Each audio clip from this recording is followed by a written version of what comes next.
In KOIN 6 News with Dan Tilkin and Elizabeth Din. Watching out for you. I wish we had a drum roll, maybe some confetti. This is the night we announce a 2023 Remarkable Woman of Oregon and Southwest Washington. Such an incredible day today. But first, let's show you the 4 local finalists we first introduced to you during this Women's History Month.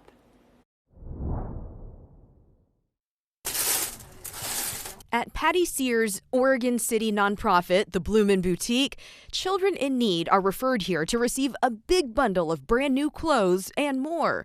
Children who may have just survived a frightening, life-altering situation. So if you were to come in here as one of those children, you would be getting a new pair of shoes, 4 pants, 5 shirts, a jacket, 3 bras, 5 underwear, 5 socks, and we just build and sustain you with a care package so you can go a week in school and have whatever you need. Patty's charity serves kids in Multnomah, Clackamas, and Washington counties from newborns to high school age. Remarkable work that also touches the lives of donors and volunteers. It's just so darn fun to be with her. I learn great stuff from her every day. She's kind of love in action, is what I would say. Mighty and Bright started when Sara Olsher created a way to help her then 2-year-old daughter cope with the anxiety of divorce. A simplified calendar shows the child which parent they'll see and when. I thought to myself, nobody else is doing this. 4 years into growing her Salem business, Sara was diagnosed with breast cancer. To help her daughter and other kids understand, she wrote a book, What Happens When Someone I Love Has Cancer. I remember she went in the car and she was crying and she said that she had cancer and I was really scared. And then she wrote that book and it kind of like everything really helped. That book is one of 9 that she wrote and they're now used in children's hospitals. Now I have 9 books explaining different things to kids. And I realized in that experience that there are so many different things that kids need explained to them. Tools to help kids now and beyond. So I'm the first generation American. All of my family on both sides are immigrant refugees. They came here and most of them worked many jobs. My parents, both of them did.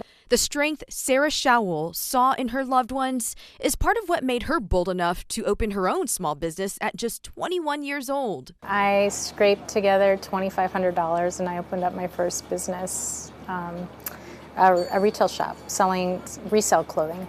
She'd go on to sell her store and now focuses on advocacy work for small businesses as a coach, consultant, and connector. In 2020, when the pandemic hit, Sara set up pdxsos.com to encourage shoppers to buy gift certificates from small businesses that were closed at the time. That really made a difference. It helped us hold on long enough until we could figure out some other revenue. Today, pdxsos.com is called Small Shops, Big Hearts, serving as a directory and resource for more than 800 small businesses.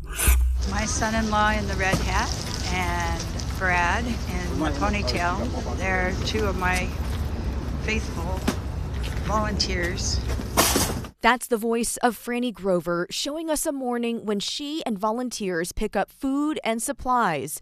Through her nonprofit, she's dedicated to feeding and caring for many who are homeless, people who've grown to love her. A very giving, empathetic, loving woman who really goes all out for someone, for people, not just someone, people.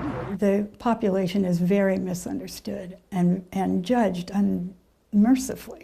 I mean, the reasons people are homeless is individual for every person. About 3 years ago, she went on to create her nonprofit, East County Aid and Comfort.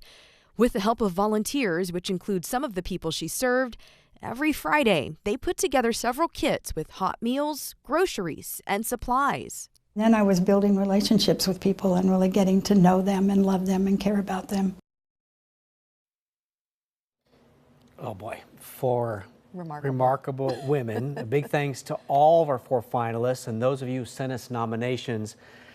Not easy to choose just one. Yeah, and just remember, those are the 4 finalists. We received nearly 100 nominations. All right, though, we've all waited all month long. Now it is time for you to find out which woman receives the big honor. Take a look. Sara. Yeah. we wanted to let you know, surprise, you are actually our remarkable woman of 2023. Are you kidding? I'm not kidding. Congratulations. Oh my God. Thank you. I hope I surprised you. You did. I'm shocked. Thank you so much. Can I give you a hug? Oh, of course. Thank you so much. Yeah. Congratulations, Sara Olsher of Mighty and Bright. A portion of every sale, by the way, from her small business goes to her nonprofit, the Resilience Campaign, which then donates books to children in hospitals. So as our Remarkable Woman winner, she is receiving $1,000 for the charity of her choice. Get this, she actually wants to take that money and pay it forward to what's called the Bright Spot Network, founded by two women who, like Sara, overcame cancer. They then help young cancer survivors who are also parents of small children. That includes giving those parents books like Sara's in their Bright Reads program, so their children are better prepared to navigate such a tough time. And I do encourage you to learn much more about all of our Remarkable Women finalists, the work they do, the organizations they support, right now at KOIN.com. I've already heard from some of you, our viewers, who are like, how do I volunteer? How do I make a donation?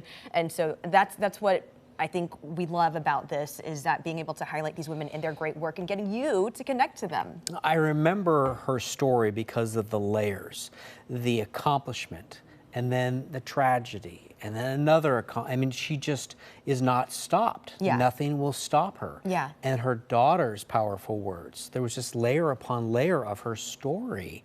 And she is certainly remarkable. Absolutely, and I think that's one thing that we see about Sara Olsher, is that her impact is not just for children, but the children, and they become empowered teenagers, empowered adults, and hopefully those impacts reach out to their classmates, their teachers, their families. And next, she will be going to LA for we'll find out if she is actually the national winner as well, and she'll get to meet other remarkable women across the country. She has a very strong chance of winning. We hope so. We're rooting for her. Congrats again, Sara. Congrats. And guess who gets to follow that? Josh.